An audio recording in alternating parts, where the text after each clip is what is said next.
Saudações leitores, aqui é a Mila do De Livro em Livro, seja muito bem-vindo a mais um vídeo do canal. Hoje nós vamos bater um papinho sobre Convite para um Homicídio de Agatha Christie.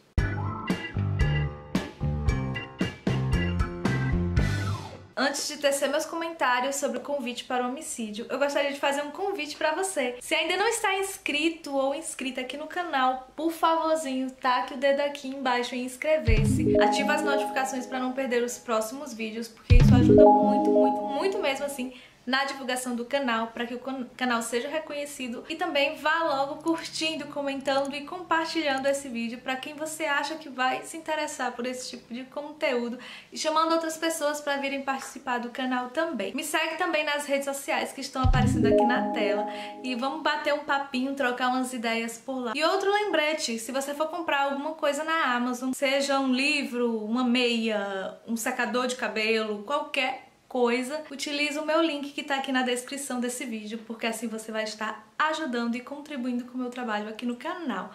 Enfim, vamos falar sobre Convite para o Homicídio, mais um livro que eu li pro projeto Lendo Agatha Christie 2020, que eu estou fazendo aqui durante este ano de 2020. Tá sendo bastante desafiador, mas também tá sendo uma delícia ler esses livros. Lembrando que se você ainda não sabe que projeto é esse, ou perdeu alguns dos episódios anteriores, tá aqui no iCard a playlist desse projeto. Vai lá conferir ou maratona os vídeos. Convite para o Homicídio foi lançado em 1950 e traz aqui como detetive a nossa querida e inconfundível Miss Jane Marple. Essa história ela é ambientada ali num vilarejo no interior de Londres, que é chamado Shipping Clergon, eu acho que é esse o nome. E logo na introdução desse livro, a gente tem os moradores dessa comunidade, desse vilarejo, abrindo ali o jornal local e vendo nas suas páginas um convite para um homicídio. E o convite diz assim, gente: convida-se para um homicídio a ter lugar sexta-feira, 29 de outubro, em Little Paddocks, às 18h30. Espera-se a presença de todos os amigos da família. Não haverá outra convocação. Esse convite deixa todos ali, todos os moradores do vilarejo que conhecem a família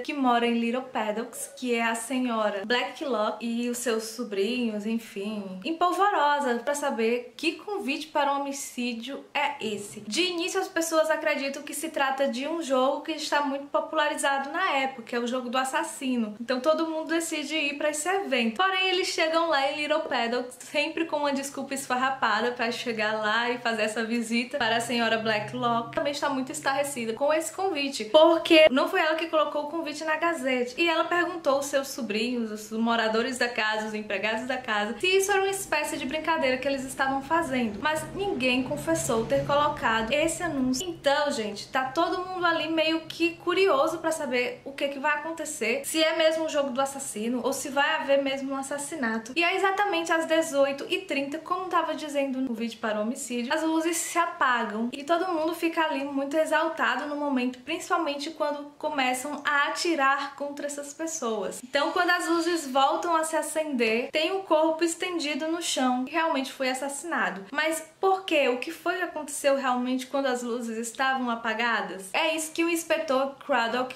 terá que descobrir, já que ele ficou encarregado de desvendar esse mistério, de fazer as investigações ali frente às pessoas que estavam presentes nesse evento.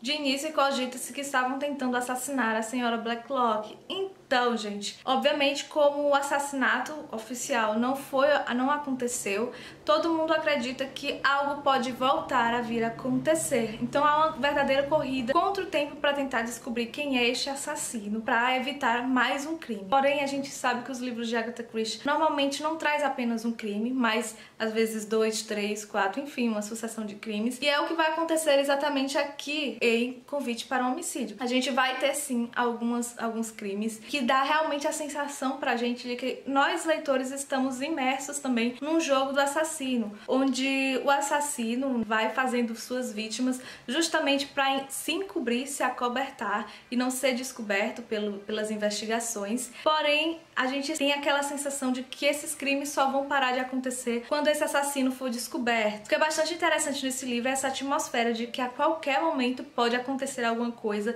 alguém pode morrer. Então é aí, nesse momento dessas investigações, que a nossa querida Miss Marple aparece nesse vilarejo. Ela sai do seu vilarejo, que é St. Mary Mead, vai para Shipping Clergon, passar uns dias com uma amiga que mora nesse vilarejo, justamente para se recuperar ali da saúde, já que ela é mais idosa, ela tem alguns problemas de saúde, e é quando ela se depara com este crime e fica absurdamente curiosa. Então ela é apresentada para o inspetor Craddock, que vê ela como uma velha fofoqueira. Eles acabam unindo forças ali para tentar realmente ir montando as peças do quebra-cabeça e descobrir quem é o assassino, porque o detetive Craddock acredita que Jane Marple pode descobrir várias outras coisas de forma não oficial, demonstrando ser uma velha inofensiva, uma velha curiosa, e acabar escutando boatos dentro da vila, possa elucidar assim o caso ou ajudar na elucidação do crime. E é exatamente isso que Jane Marple faz, e é de forma fenomenal. Os dois vão trabalhar juntos e eu achei fenomenal a dinâmica desses dois aqui. Vale ressaltar que o detetive Craddock já aparece em outros livros em que Jane Marple está, e um deles a gente leu aqui no projeto, que foi Uma Maldição no Espelho. E uma coisa interessante de ressaltar é que normalmente os livros de Miss Marple sempre trazem essa atmosfera de um vilarejo pacato, de uma cidade pequena, onde ainda há muitas fofocas e muitos boatos, em que as pessoas todas praticamente se conhecem, e a gente tem esse cenário bem pacato, onde os moradores todos se conhecem e todos parecem muito inofensivos, parecem tipo, é impossível que algum deles tenha cometido um crime, e a gente fica acompanhando essa história com essa sensação de intimidade entre todos os personagens, e de certa forma também a gente acaba criando um vínculo com eles, justamente por essa impressão de proximidade, de coisinha aconchegante, de vilarejo pequeno, onde todo mundo pode entrar na casa de qualquer pessoa ali, enfim, ficar lá, fazer qualquer coisa e realmente dá facilidade para acontecer alguns crimes. E é isso que dá uma dinâmica a mais a esse livro, é isso que faz a gente se apegar aos personagens e de certa forma se surpreender com o final, quando descobrimos quem é realmente o assassino.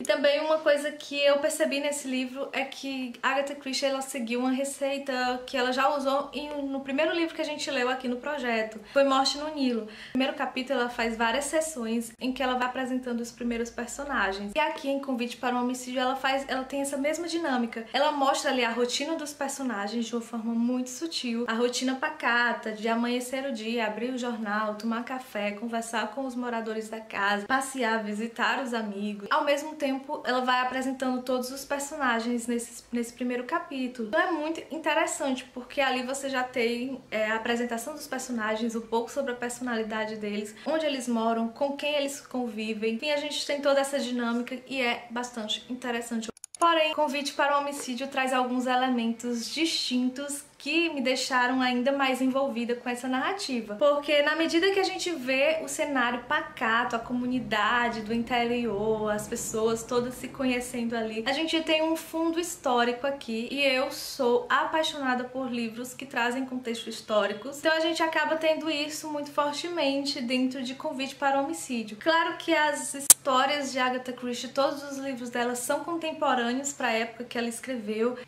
É como se as histórias se passassem nos anos em que elas foram escritas, né? Porém, Agatha Christie, ela nunca deixou isso tão claro como em Convite para o Homicídio. Eu senti essa presença do contexto histórico bem mais vívido, né? Bem mais palpável, toda a atmosfera ali do pós-Segunda Guerra, né? Eu não falei que o contexto histórico era esse, mas a gente tem todas as características do pós-Segunda Guerra aqui, questões de os medos, anseios das pessoas que passaram por esse período tão macabro, né, da nossa história, o medo de uma nova guerra, a questão do racionamento de alimentos, de combustíveis, enfim, a gente tem tudo isso muito vívido. Tem várias comparações entre o que foi viver antes da guerra e o que está sendo viver no pós-guerra. A gente vê os reflexos da própria guerra dentro da própria sociedade, com a modernização das cidades, como, por exemplo, pessoas que se mudam para os interiores, pessoas que acabam tendo que abandonar seus países, fugir, se exilar, né? Como é o caso da empregada, que trabalha para a senhora Blacklock. Também acaba demonstrando alguns problemas de guerra, como o fato de que várias pessoas morreram durante a guerra e outras pessoas assumiram suas identidades. As pessoas acabaram tendo que se mudar para outras cidades e foram parar nessas cidades do interior, nesses vilarejos, e diziam ser uma pessoa, mas será que essas pessoas estavam dizendo que eram elas mesmas? E esse contexto histórico é muito importante para a resolução desse caso, para o desenlace dessa narrativa. Esse contexto histórico, todas essas transformações oriundas da guerra são muito fundamentais aqui pro próprio romance policial. E uma das coisas que me marcaram muito é a questão também de ter um certo preconceito com estrangeiros. A gente vê isso, eu acho que foi uma sensação muito do pós-guerra também. Então a gente tem muito esse preconceito com estrangeiros, pessoas que vêm de fora. Então é muito interessante ver todas essas transformações. Eu achei sensacional, achei uma dinâmica muito legal, porque tem esse contexto histórico, que eu já amo quando aparece em livros, que foi tão mais visível que eu fiquei com meus olhinhos brilhando, porque eu amei essa característica desse livro. E a gente também tem essa questão do crime, desse mistério, então a gente acaba ficando ainda mais intrigado. E essa questão que eu já mencionei, além dessa atmosfera do pós-Segunda Guerra, a gente tem essa atmosfera do próprio crime que acontece, dos próprios crimes, né, que acontecem vários crimes. E essa sensação de que a Agatha Christie escreveu como a fim de nos colocar dentro do próprio jogo do assassino, porque a gente acaba que vai investigando junto com o inspetor Craddock e a Miss Marple, e a gente vai tentando coletar ali as informações para saber e descobrir quem é o assassino. Então a gente tem essa atmosfera de se sentir dentro desse jogo, porque você não sabe quem vai ser a próxima vítima, como será esse novo assassinato, ou enfim, a gente só tem certeza de uma coisa, que os assassinatos só vão parar, só vão acabar quando o inspetor Craddock e a Miss Marple descobrirem quem é o assassino. Então fica sempre essa atmosfera de tensão no ar, e é fenomenal, do começo ao fim, genial.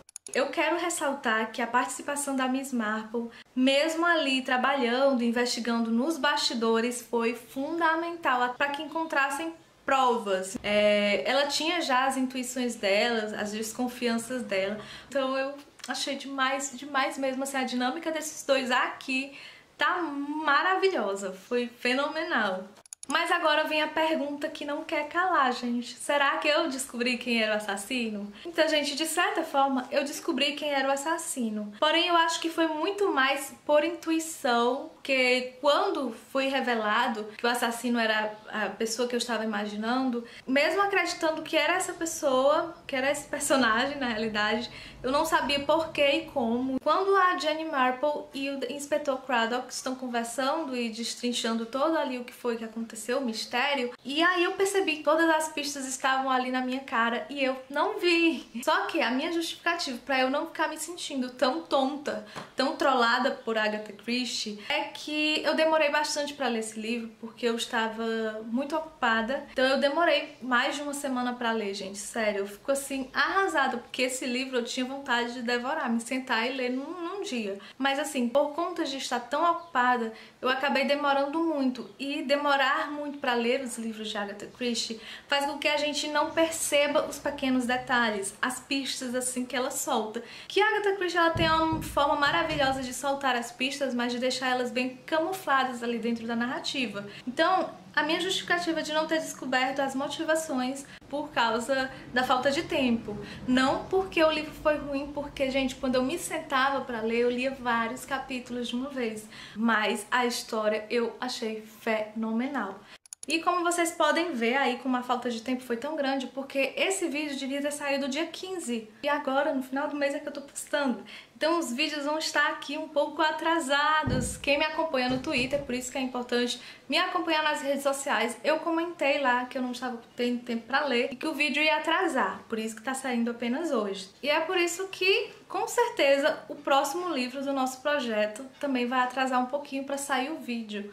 Pra finalizar, só mais um detalhe que eu achei super interessante nesse livro é porque a gente tem um escritor e ele escreveu uma peça que se chama Os Elefantes Também Esquecem. E isso me faz lembrar que tem um livro de Agatha Christie que se chama Os Elefantes Não Esquecem. Como esse livro aqui foi publicado em 1950 e Os Elefantes Não Esquecem foi publicado em 1972, eu acho que foi uma certa pista ali do que Agatha Christie já estava tramando ali uma história, talvez, né, pra escrever Os Elefantes Não Esquecem. E eu achei bastante interessante, inclusive Os Elefantes Não Esquecem a gente já leu aqui no projeto, foi uma leitura que eu gostei muito. Mas enfim, essa é só uma reflexão aqui que eu estou fazendo, uma suposição, né, gente? E era isso que eu queria falar com vocês sobre Convite para um Homicídio. Foi uma ótima experiência de leitura. E só para dar uma lembradinha, o próximo livro do projeto é o livro M ou N. Eu não sei exatamente quando, mas em breve eu pretendo trazer meus comentários sobre esse livro. Era isso que eu queria dizer para vocês. E também quero agradecer muito, muito mesmo por terem assistido o vídeo até aqui. Até o próximo vídeo. Tchau!